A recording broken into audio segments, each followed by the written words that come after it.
Assalamualaikum warahmatullahi wabarakatuh. Halo semuanya, kami dari kelompok 9 mata kuliah Cloud Accounting A yang beranggotakan saya, Eva Damayanti, kemudian dengan dua rekan kelompok saya, yaitu Zainul Arifin dan Vivi Melarosita. Nah, di video ini kami akan membahas terkait dengan hasil survei pada UMKM yang bernama Friends Community. Jadi, Friends Community ini merupakan salah satu usaha yang menjual berbagai macam aksesoris handphone untuk masyarakat yang membutuhkan guna mempercantik handphone yang telah mereka miliki. Toko ini merupakan salah satu cabang yang ada di Jember, di mana untuk perusahaan pusatnya itu berada di Malang. Untuk cabang toko yang ada di Jember ini terletak di dua wilayah, yaitu di Jalan Karimata dan Jalan Kalimantan. Toko Friends Community sendiri menyediakan aksesoris HP mulai dari soft case, tempered glass, earphone, kabel data, dan lain sebagainya sesuai dengan banyaknya permintaan dari masyarakat. Nah, untuk cabang toko yang penulis teliti ini berada di Jember, yaitu namanya Toko Friends Community yang tepatnya itu berada di Jalan Karimata. Nah, berdasarkan hasil penelitian yang telah dilakukan, maka dapat diketahui bahwa untuk Toko Friends Community yang ada di Jalan Karimata ini mulai didirikan atau beroperasi sejak bulan Januari 2022. Di mana untuk pengelolanya bernama Bapak Bona Effendi yang bertanggung jawab terkait keberlangsungan dan mengontrol usaha dalam cabang toko tersebut. Nah, untuk Toko Friends Community cabang Kota Jember yang tepatnya berada di Jalan Karimata ini memiliki dua karyawan, yaitu Ibu Zahroh dan Ibu Eni. Di mana dua karyawan tersebut itu terbagi dalam dua shift. Nah, selain itu, berbagai kebijakan yang telah dilakukan untuk menarik minat masyarakat, maka salah satunya yaitu dengan menyediakan sistem COD secara gratis bagi para pelanggannya. Tak tanggung-tanggung loh, meskipun toko ini tergolong baru, namun omset yang mampu dihasilkan dari toko tersebut bisa mencapai 45-49 juta. Nah, untuk persediaannya sendiri, di sini harus menunggu order barang tergantung pada stok persediaan yang ada di toko. Selain itu, terkait dengan sistem pengelolaan atau pencatatan keuangan di toko ini, sudah menggunakan sistem komputerisasi yang terhubung dengan perusahaan pusat yang berada di Malang. Namun, berdasarkan hasil wawancara yang penulis lakukan, maka diperoleh informasi bahwa pencatatan tersebut itu hanya untuk keluar dan masuknya barang. Sehingga, Toko Friends Community ini perlu menyusun pola pembelian sesuai dengan banyaknya permintaan terhadap beberapa aksesoris, sehingga proses penjualan itu akan lebih mudah. Untuk itu, Toko Friends Community ini memerlukan sebuah sistem yang dapat membantu mengelompokkan pola pembelian aksesoris HP agar karyawan toko Friends Community lebih mudah. Nah, dalam hal ini, kami mencoba menyusun pencatatan laporan keuangan tersebut ke dalam aplikasi yang berbasis Mayop. Baik, untuk melakukan pencatatan di aplikasi Mayop ini, perlu diketahui bahwa pertama kita harus mengetahui kebijakan akuntansi pada toko Friends ini. Nah, di mana toko Friends ini memiliki kebijakan akuntansi. Nah, yang pertama yaitu dia tidak ada PPN, kemudian penyusutan menggunakan metode garis lurus. Dia memiliki peralatan dengan masa manfaat 5 tahun dan juga memiliki bangunan dengan masa manfaat 20 tahun. Nah, selanjutnya kita membuat akun list yang dimiliki oleh toko Friends ini dan juga menginput sudah awal akun toko Friends ini per 31 Desember 2021.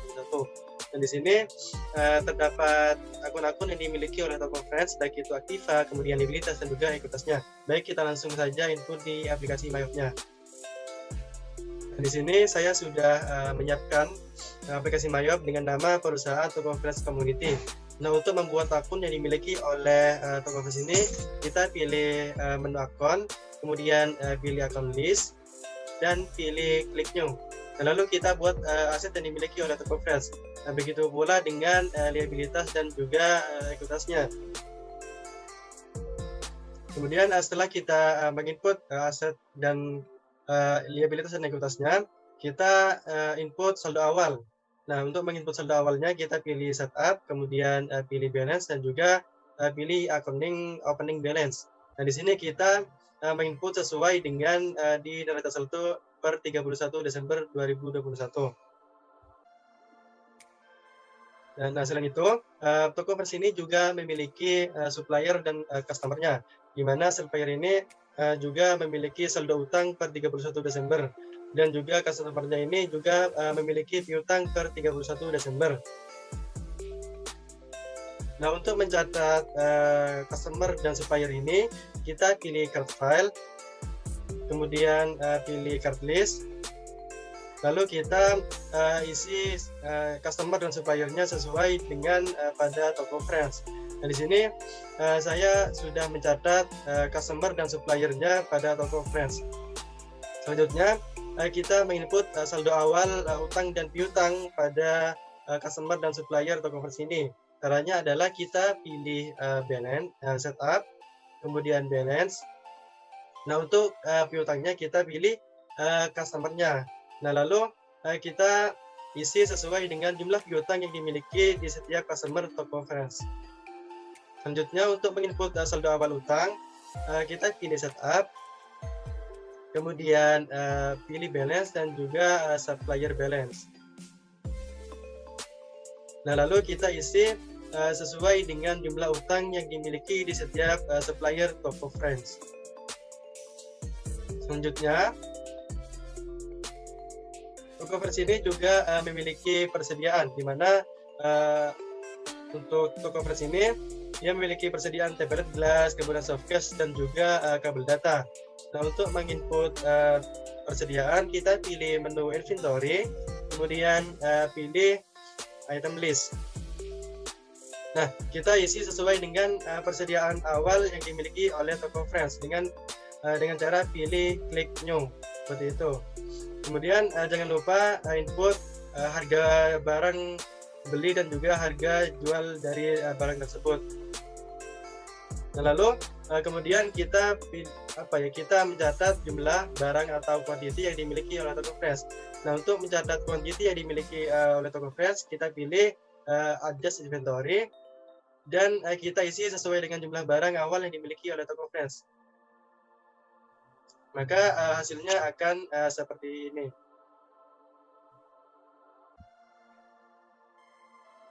Nah, terakhir kita men-setting link akunnya, yaitu dengan cara pilih setup, kemudian pilih link akun dan juga akun dan banking. Nah, untuk akun dan bankingnya ini kita setting seperti ini. Begitu pula dengan link akun pada sales account. Nah, kita setting akunnya seperti berikut ini. Kemudian yang terakhir kita men-setting link akunnya untuk purchase account. Nah, untuk purchase account-nya kita setting seperti ini. Setelah itu kita masuk ke jurnal transaksinya yang akan disampaikan oleh rekan saya. Di sini saya akan menjelaskan terkait dengan bagaimana sih memasukkan transaksi baik itu penjualan maupun pembelian dalam satu periode atau satu bulan. Nah, di sini kami telah mencoba untuk mencatat perkiraan transaksi penjualan dari toko Friends Community untuk beberapa sampel produknya, di mana kami menggunakan selama satu periode, yaitu satu bulan, untuk bulan Januari 2022 di aplikasi akuntansi yang berbasis Mayop. Nah, setelah beberapa transaksi dicatat dalam Mayop, maka dapat diketahui melalui transaksi jurnal ini. Jadi kita tinggal sesuaikan tanggalnya gitu. Ketika kita menggunakan bulan Januari, maka kita bisa melihatnya dari tanggal 1 bulan Januari 2022. Jika ingin mengetahui semua transaksi, maka bisa klik all. Nah, di sini kami sudah memasukkan semua transaksi, baik itu transaksi penjualan, pembelian, maupun pembayaran gaji, itu baik secara kredit maupun secara tunai yang bisa dilihat di sini. Nah, sebagai contohnya di sini ada persediaan yang sudah dimasukkan oleh rekan kelompok saya tadi. Nah, kemudian di sini juga ada tentang perlengkapan, dan lain sebagainya. Nah, namun di sini saya akan memberi sebuah contoh terkait bagaimana sih memasukkan transaksi penjualan. Nah, ketika kita memasukkan transaksi penjualan, maka kita tinggal mengklik bagian sales, kemudian enter sales. Nah, di sini sudah muncul seperti ini. Nah, sebelumnya teman-teman perlu menyesuaikan terkait tabelnya ini. Jika tabelnya teman-teman belum muncul seperti ini, maka kita tinggal mengubahnya dengan mengklik layout dan kita pilih item, kemudian klik OK. Nah, akan muncul seperti ini. Kemudian kita tinggal tentukan customer siapa yang membeli persediaan kita atau produk kita. Misalkan kita menjual produk kepada Divasel, kemudian kita klik aja Divasel, use customer. Nah, nanti bakal muncul ini ada alamat dari customer kita sendiri. Namun kita perlu mengetahui apakah penjualan itu secara tunai atau secara kredit. Jika secara kredit, biasanya itu ada termnya. Nah, untuk terms ini bisa diubah. Untuk jika ada diskon, jika customer itu melunasi terkait dengan pembeliannya, maka kita pilih in a given of days. Nah, nanti kita sesuaikan customer itu akan mendapatkan diskon apabila misalkan 10 hari setelah sebelum jatuh tempo seperti itu. Nah, kemudian untuk ininya 30 hari. Nah, untuk diskonnya misalkan kita asumsikan 2%. Kemudian kita klik OK. Akan berubah seperti ini, 2%, 10, net 30, yang artinya customer ini akan mendapatkan diskon 2% apabila dia melunasi pembeliannya itu sebelum 10 hari setelah transaksi tersebut dilakukan. Nah, untuk date-nya ini disesuaikan ya, terkait dengan transaksi yang berlangsung. Kemudian untuk sheet-nya ini kita masukkan terkait dengan jumlah produk yang dibeli oleh customer itu sendiri, misalkan 3. Kemudian item number ini kita masukkan customer kita itu membeli produk apa, misalkan ini SC1 atau softcase model 1 gitu. Nah, ini sudah muncul otomatis setelah tadi teman saya memasukkan terkait dengan persediaan awal dari produk itu sendiri. Nah, jika pembelian ini secara kredit tadi sudah jelaskan ya, jika ada termnya maka dimasukkan. Kemudian untuk balance dunia ini kita tidak perlu membuatnya menjadi 0, dalam artian kan ini secara kredit, jadi untuk paid to dunia ini tetap 0 gitu, kecuali jika penjualan ini secara tunai maka 90.000 ini dipindah ke paid to day sehingga balance dunia itu menjadi 0. Namun jika penjualan itu secara tunai itu tidak perlu memasukkan terms yang ada seperti ini. Kemudian setelah semuanya sudah termasukkan dan juga data-data yang dimasukkan itu telah benar, maka kita tinggal mereportnya. Oke, di sini saya cancel ya, soalnya ini saya hanya memberi contoh terkait dengan bagaimana cara memasukkan transaksi penjualan baik secara kredit maupun secara tunai. Nah, jika sudah menerima pelunasan piutang dari customer itu, maka kita tinggal memasukkannya di receipt payment ini sendiri. Dan kita cancel. Kemudian terkait dengan transaksi pembelian, kita bisa menggunakannya dengan purchase. Untuk caranya itu sama dengan yang tadi, dengan yang penjualannya itu enter purchase. Seperti ini, kita tinggal memasukkan terkait terms-nya juga sama. Terus jika ada pelunasan pembelian itu atau pelunasan utang, maka bisa dilihat pada pay bills ini sendiri. Nah, kemudian itu terkait dengan penjualan dan juga pembelian baik secara tunai maupun secara kredit. Untuk selanjutnya kita akan membuat surat penyesuaian. Langkah pertama, kita membuka account dulu, lalu kita ke record journal entry, lalu kita memasukkan tanggal, yaitu tanggal 31 Januari 2022. Selanjutnya untuk memo kita isi surat penyesuaian. Untuk mengisi akunnya di sini kita lihat di prospektus. Yang pertama ada gaji yang belum dibayar sebesar 500.000. Jadi akunnya yaitu beban gaji pada utang gaji sebesar 500.000.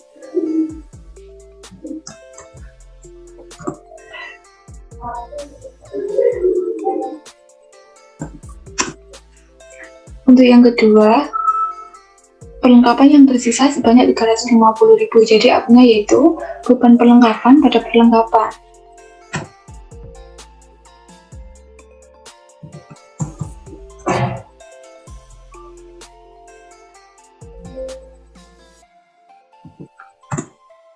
Untuk yang ketiga, penyusutan untuk peralatan dan bangunan. Di sini kita akan memasukkan masing-masing antara peralatan dan bangunan. Untuk peralatannya, nah untuk menghitungnya itu kita melihat dahulu nilai peralatannya. Dalam prospektus nilainya itu sebesar 10 juta dengan masa manfaat 5 tahun. Jadi nanti 10 jutanya dibagi dengan masa manfaat sebesar 5 tahun, lalu dibagi lagi dengan 12 menghasilkan nilai 196.666.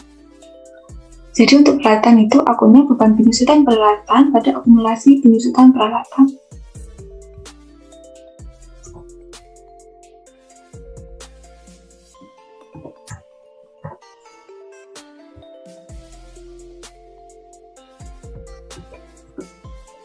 Lalu untuk yang bangunan itu sama seperti peralatan.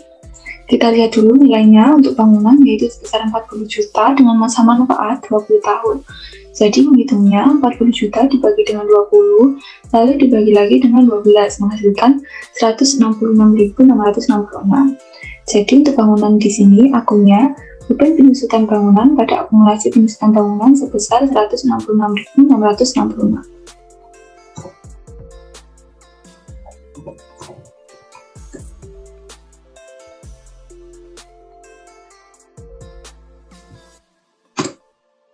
Setelah di sini sama, lalu kita klik record ya. Karena sebelumnya saya sudah pernah merecord, jadi saya cancel.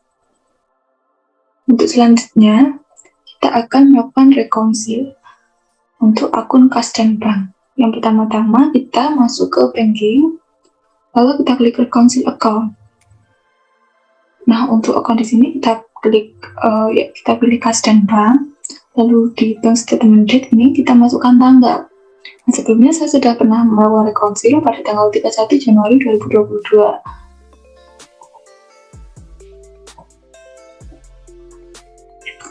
Setelah kita masukkan tanggal, seharusnya di sini ada akun-akun yang akan kita reconcile.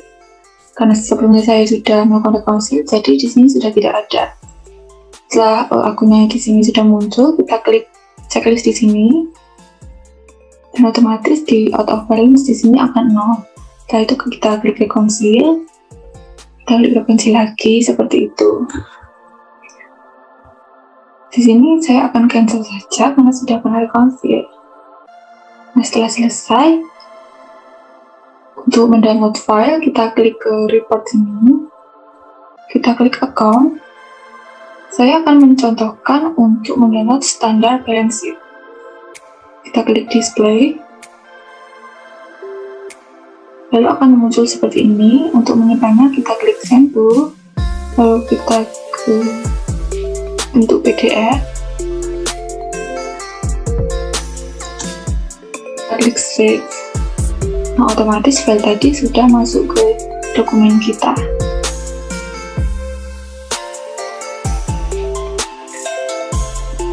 Nah, dari beberapa penjelasan tersebut, maka juga perlu diketahui bahwa adanya penggunaan Mayop Accounting dalam pencatatan transaksi keuangan ini dapat mempermudah pembuatan laporan keuangan yang lebih efektif dan juga efisien. Karena dalam aplikasi akuntansi seperti Mayop ini juga memiliki sistem yang terintegrasi dan juga terotomatisasi mulai dari penjurnalan maupun pengadaan kebijakan akuntansi. Sehingga suatu badan usaha dapat menyediakan informasi-informasi terkait badan usaha tersebut atau laporan keuangan secara lebih akurat dan minim dari human error. Namun, pada kenyataannya, masih banyak usaha mikro kecil menengah di Indonesia yang belum menggunakan aplikasi akuntansi seperti Mayop dalam pencatatan keuangannya. Karena memang banyak kendala yang dihadapi UMKM tersebut seperti sumber daya manusia yang belum kompeten maupun karena keterbatasan alat penunjangnya. Oleh karena itu, dengan adanya video ini yang menjelaskan tentang implementasi Mayop dapat membuat para pelaku UMKM lebih banyak melakukan pencatatan keuangan secara terintegrasi, terorganisir, dan terotomatisasi menggunakan aplikasi akuntansi seperti Mayop Accounting. Sekian pemaparan dari kelompok kami, semoga dapat bermanfaat bagi kita semua. Terima kasih. Wassalamualaikum warahmatullahi wabarakatuh.